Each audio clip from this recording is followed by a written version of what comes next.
Hey, this is AV Unit 4A for CollectionDX.com. In this review, I will be highlighting the special features and other notables of the electronic TOS communicator from the 1966 television series Star Trek. Whoa. Electronic? 1966? Ava, are you kidding? Let me explain.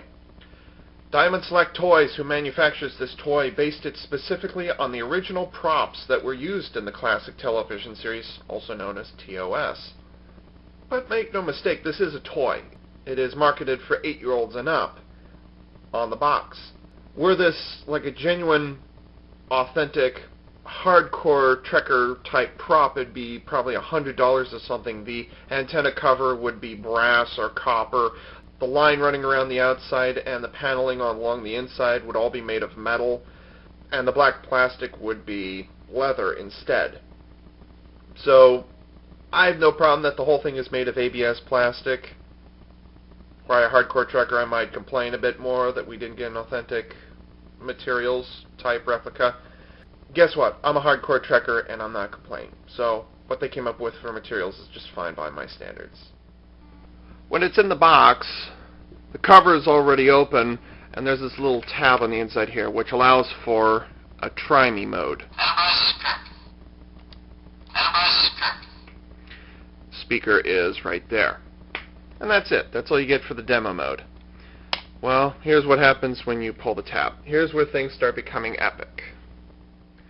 There is no dedicated on-off switch. The switch is built in internally and works when you turn the antenna to about the halfway point. There's enough purchase along the top of these. You can actually grab it with your finger there. You have the option of flipping it open just by flicking your wrist, but the cover is all plastic. It's just lightweight enough, and this joint is loose enough, I'll show you in a moment, that it'll actually bounce backwards and might actually turn itself off. Watch. So it's probably more reliable. If you want to flick your wrist, just do it in slow-mo. The chirp, that's epic. The turning patterns here is what's known as a moire pattern. That's where two grids, one is spinning counter to the other. The motor you're always going to be hearing. As long as this toy is active, as long as the flip-top cover is open, it'll always be that way. The light right here is automated, and it'll do whatever it does the whole time. It doesn't matter. The speaker is right here. To activate the sound effects, you press here. Spock here, Captain. Enterprise to Mrs. Spock. Scotty here, Captain. Reach here, Captain. Branches is the Captain. Enterprise to Mrs. Spock. Spock here, Captain. Come on, there's one more. Transporter room. Ready to beam up. There it is. You notice this light blinks in response to each of the sounds that it makes, and it blinks uniquely with each phrase. It's not just on off randomly. It actually matches the tone of each character's voice.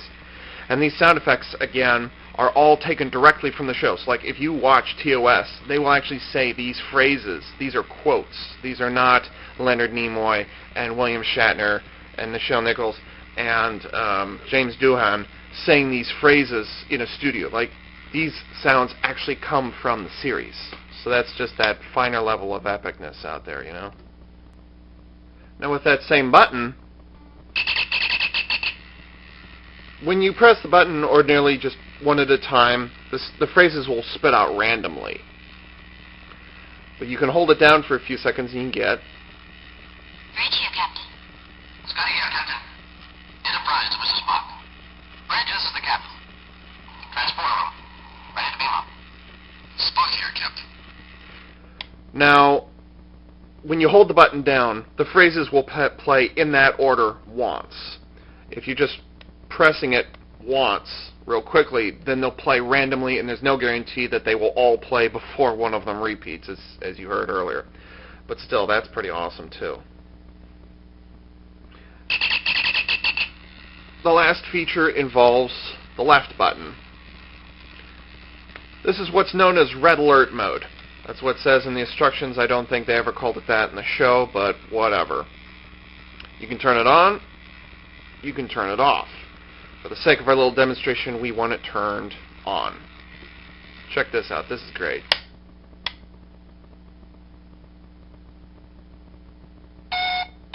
That's also a sound from the show. This thing can go on forever. I let it go like 30 times, and it went on for about 3 minutes. Damn thing would not shut up. Alright, alright. Captain, shall I beam down an armed party? That also is epic.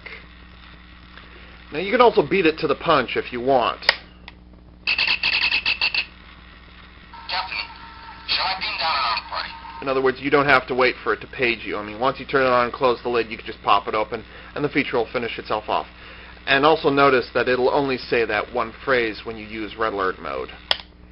This thing is awesome.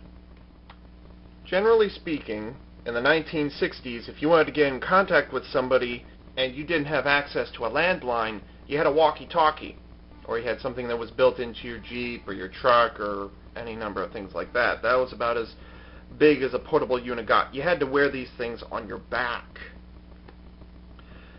So the Star Trek Communicator was a relatively futuristic concept at the time. Make no mistakes, though, this is an amazing toy.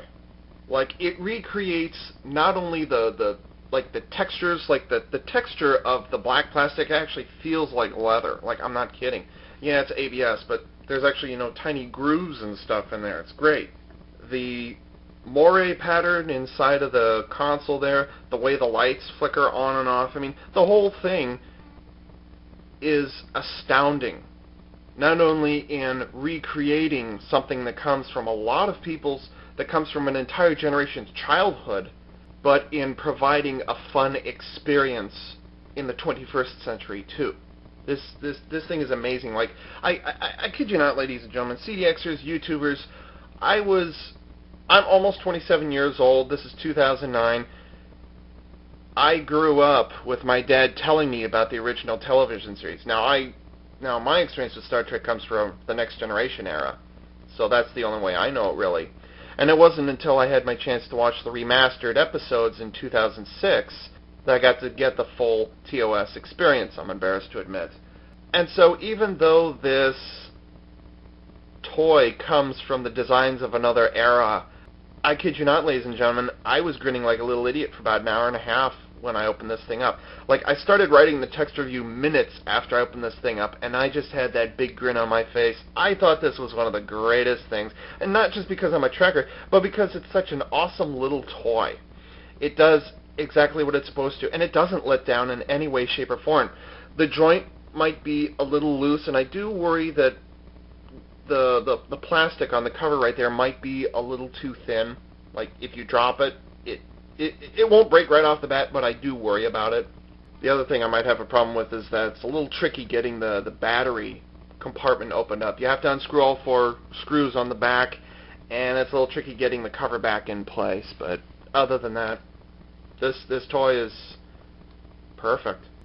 But this thing, it is truly a replica. Like, it does exactly what you saw it do in the series. I mean, like, Star Trek had to become a cultural icon for this toy to become reality. And it is an amazing dedication to the original prop and the aura that it's cast about.